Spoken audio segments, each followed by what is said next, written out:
Salam jumpa pecinta catur, selamat datang kembali di Catur Talk Indonesia. Bagaimana kabar semuanya? Semoga kita sehat selalu dan rezeki kita dilancarkan, amin. Kawan-kawan, di permainan ini adalah permainan yang cukup menarik dari Grandmaster Cerdas Barus, di mana cukup banyak yang meminta, dan di sini saya memilih saat menghadapi International Master Dede Liu, merupakan juga pecatur kita hebat Indonesia. Sebelum ke permainan, berikut adalah profil Cerdas Barus. Grandmaster Cerdas Barus merupakan Grandmaster kelima Indonesia, di mana lahir di Karo, Sumatera Utara 1 Januari 1961. Umur 60 tahun saat ini ya. Terkenal karena seorang pecatur tunarungu teman-teman, yang mampu menjadi seorang Grandmaster di masanya. Karir internasional dimulai pada tahun 1983 sebagai anggota regu Kota Medan yang ikut serta dalam kejuaraan Kota Asia di Hong Kong. Kemudian diikuti oleh Olimpiade Catur di Yunani. Setelah Olimpiade 1984, beliau hampir tidak pernah absen dari event-event catur penting Indonesia sampai tahun 2002. Di tahun 2002 inilah Cerdas Barus menjadi juara nasional, dan juga di tahun yang sama ia meraih gelar Grandmaster. Bapak Cerdas Barus membuktikan bahwa cacat fisik bukanlah halangan untuk meraih gelar tertinggi di dalam dunia catur. Satu hal penting yang patut ditiru dari pecatur generasi muda Indonesia adalah sikap beraninya yang tidak pernah takut melawan siapapun. Sehingga tidak jarang Cerdas Barus memberi kejutan yang membahagiakan untuk insan catur Indonesia. Dan sampai saat ini juga masih sering mengikuti turnamen catur yang diselenggarakan oleh pihak manapun, baik Piala Presiden, MPR, DPR, dan lain-lain. Nah, sesuai namanya Cerdas Barus, betul-betul cerdas ya Bapak ini. Jadi teman-teman dan khusus adik-adik yang masih muda dan ingin belajar catur, Cerdas Barus bisa. Kamu pun pasti bisa. Oke? Dan untuk itu stay tune di Catur Talk Indonesia.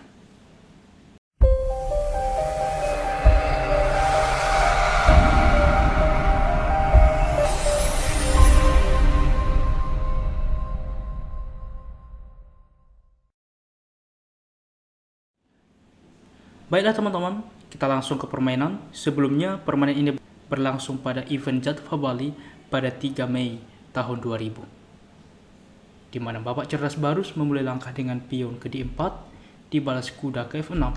Ini adalah pertahanan India, biasanya untuk diikuti memajukan pion. Pion ke C4, pion ke G6. Kuda ke C3, pion ke D5. Pion ke D5 mengarah kepada pertahanan Grunwald. Kuda ke F3, di sini gajah G7 sesuai rencana mempersiapkan rokade. Saya pernah membuat jebakan di posisi ini. Apabila pion memukul pion, maka pion maju ke E4 ya. Mungkin bagi pemula ini tidak dimajukan karena dimakan oleh pion, tetapi ini gambit teman-teman. Maka perwira kita akan aktif ke depan. Dan bagi yang ingin tahu permainannya, kita sudah pernah buat jebakan untuk pemula ya. Dan kita kembali di posisi ini. Gajah gigi 7, pion memukul pion, kuda memakan kembali, pion ke 4, kuda memukul kuda, pion memukul kuda, rokade. Gajah ke E2 mempersiapkan rokade juga dari sisi putih, pion ke C5. Benteng ke B1, di sini ke depan teman-teman mungkin mendorong pion ke depan sehingga melepas pakuan ancaman dari gajah ke depan terhadap benteng. Pion memukul pion, pion memukul pion, menteri ke A5 skak, dalam waktu yang sama mengancam pion A2. Di sini gajah menutup tentunya, menteri memukul pion, rokade, menteri ke E6, menteri ke C2, menteri ke D6. Gajah ke B4 mengancam menteri, menteri ke D8, D5. Kita lihat teman-teman, akan mendorong pionnya ke depan, sehingga di sini kita lihat benteng sudah selamat ya. Kuda ke A6 mengancam gajah, gajah mundur ke A3, B6 mempersiapkan fianchetto gajah, benteng F ke D1. Kuda ke C5, kuda ke D4. Gajah ke D7, gajah memukul kuda, pion memakan kembali, menteri memukul kembali, yaitu untuk mensupport juga pion ke depan promosi. Gajah ke E5 menghentikan hal tersebut terjadi, gajah ke A6. langsung mencoba untuk menghentikan pion untuk maju ke depan dan juga sebagai tujuan utama menghentikan benteng tempo mengancam menteri. Gajah ke-6, menteri ke-4, benteng ke-8 menawarkan pertukaran benteng, gajah ke-7 tidak menerima langsung menutup. Dan di posisi ini adalah posisi kritikal di dalam permainan ini di mana hitam memainkan dengan menteri ke-5 di mana cukup normal teman-teman. Tetapi kita lihat di sini membuka forkingan ke depan. Sehingga di sini adalah langkah yang kurang akurat yang ditunjukkan oleh hitam. Sebelumnya teman-teman, di posisi ini bahwa menteri ke-7 adalah opsi terbaik.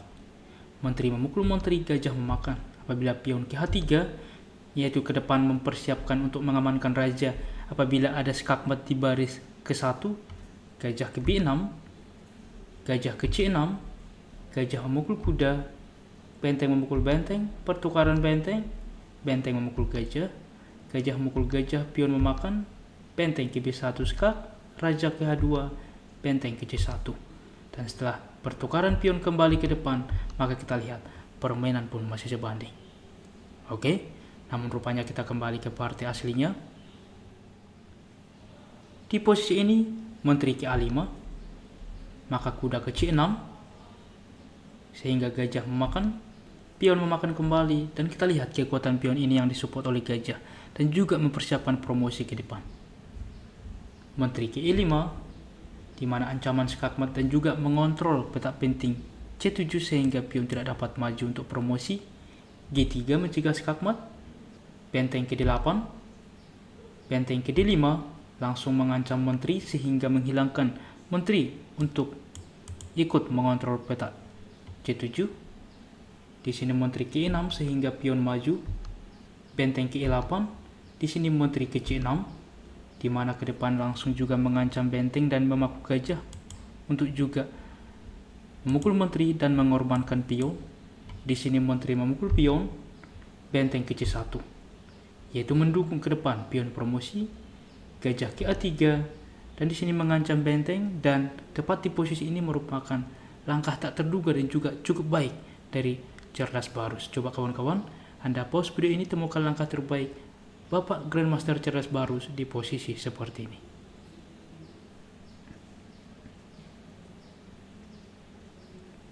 Bagaimana teman-teman?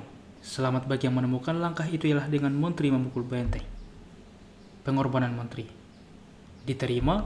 Di sini benteng langsung ke D8, membuka akses gajah mengancam menteri dan juga mengancam benteng melakukan skak. Menteri ke A4, di sini benteng dengan simpel memukul benteng skak, dan tepat setelah langkah ini International Master Dede Liu menyerah. Tetapi sebelumnya teman-teman, bahwa di posisi ini pion promosi juga cukup baik, di mana apabila gajah memukul benteng, di sini benteng memukul benteng skak, raja ke G7, benteng ke G8 skak, raja ke F6, menteri memukul gajah. Kita lihat unggul 2 perwira. Tetapi kita kembali ke posisi aslinya. Di sini dimakan pun langsung menyerah karena apa? Apabila menteri memukul benteng, pion akan promosi, pertukaran, dan kita lihat unggul 1 perwira jelas dalam skala Grandmaster unggul permainan. Bagaimana teman-teman? Cukup menarik ya dari Bapak Grandmaster Cerdas Barus asal Karo. Dan semoga bermanfaat untuk kita semuanya dan menginspirasi bagi kita di dalam bermain catur selanjutnya. Seperti biasa di akhir permainan kita memberikan fajl, selamat menjawab melalui kolom komentar. Berikut teman-teman fajlnya, kita lihat fajl ini, endgame dengan pion.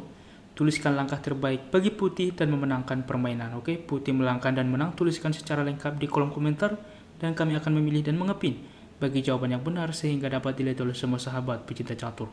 Baiklah kawan-kawan, demikianlah permainan catur hari ini dari Catur Talk Indonesia, dari pecatur kita hebat, Grandmaster Cerdas Barus. Dan jika ada saran ke depan dan request, jangan ragu menuliskan di kolom komentar, dan kami akan berusaha membuat requestan dari Anda. Dan tentunya mari juga kita support terus percaturan kita Indonesia yang semakin jaya. Salam Catur Talk Indonesia, sampai jumpa di video berikutnya. Keep sharing and keep loving. Bye-bye.